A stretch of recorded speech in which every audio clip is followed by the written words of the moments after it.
પરીક્ષિત મહારાજે બીજું સ્થાન આપ્યું છે પાનમ, મદિરા પાન નહીં કરવાનું.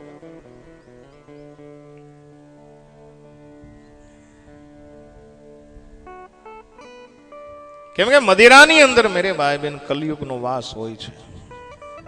તમે જોવો ને ક્યાંય ના ક્યાંય પડ્યા આમ પીડ્યા હોય પી પી.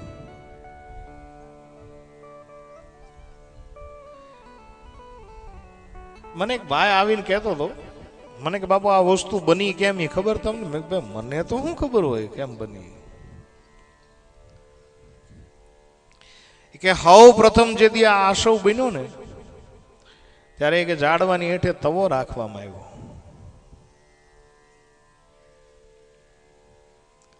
અને એ તવો રાખી અને નીચેથી અગ્નિ શરૂ થયો અને આ વસ્તુ બનવા લાગી મદિરા.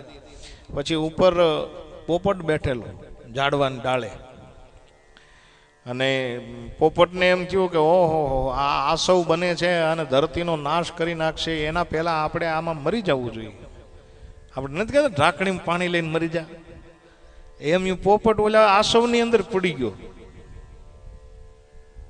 પોપટ પડ્યો એટલે જ્ઞાતિ બંધુ મોરલો આવ્યો અને એને થયો કે ઓહો નાનું અમથું આ પક્ષી પડી ગયું હોય તો હવે અમારે, અને એમાં એ મોરલો પડ્યો. જંગલનો રાજા સિંહ આવ્યો અને એમ થયું કે મારી પ્રજા ધીમે ધીમે આની અંદર પડી જાય અને પોતાના આયખાને સમાપ્ત કરી નાખે, કુરબાની આપે છે, હાલ હું પડી જાય. સિંહ પડ્યો, બૂણું આટા મારતું હતું. એને એમ થયું કે અમારો રાજા પડી ગયો હોય તો અમારાથી થોડું જીવાય, અને જીવનનો હારામાં હારો નિર્ણય લીધો. નગર શેઠે ચડી જાય તો આખો શેઠો લઈ લે, મોઢું જ ન ઊંચું કરે. આને ભૂંડ જે એ આસવની અંદર પડ્યું. પછી તો આ બધી વસ્તુ અંદર પછી બની અને બન્યા પછી જે લોકો લે ને એટલે આ ચાર વસ્તુના ગુણ આવે. પેલું કોણ પીડ્યું? પોપટ. એટલે જેવું પીણું પીવે એટલે તરત પેલા પોપટ જેમ બોલવા માંડે.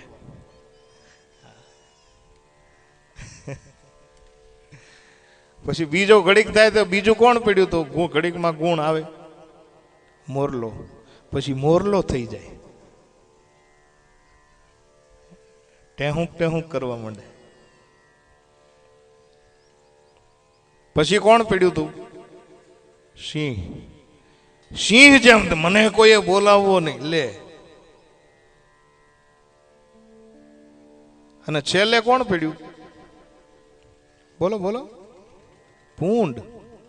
ભૂંડ ક્યાં હોય? કાદવમાં, જ્યાં ત્યાં ગટરોમાં પીડ્યો હોય. હા,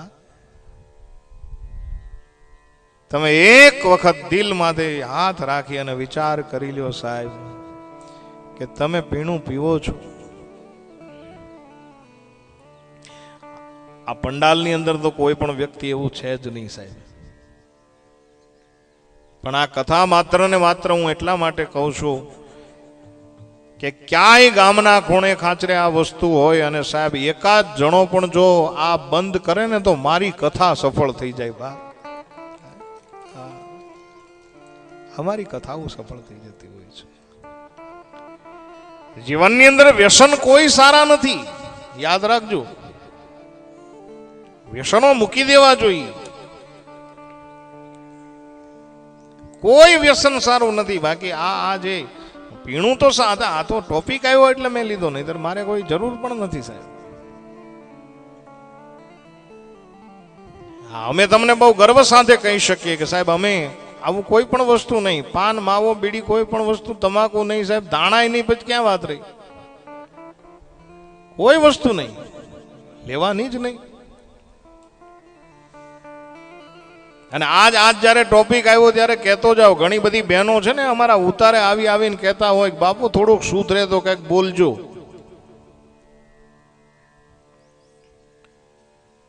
વ્યસન મુક્તિ માટે અમને અમારી પાસે સ્પીચ લેવા માટે ઘણા બધા માણસો આવતા હોય. બાપુ આવીને તમે થોડુંક બોલો. વ્યસન કોઈ સારું નથી. ઘણા નથી તમાકુ ખાતા, અને બધાની રીત અલગ અલગ હોય. પ્રવીણભાઈ, હા, તમાકુ ખાતા હોય ને એટલે એ તો વળી પાછી આમ તમાકુ બનાવીને વળી આમ કરે. આ શું છે ખબર? એ ભગવાનને કોલ આપે, હું બહુ જલ્દી તારી પાસે આવું છું.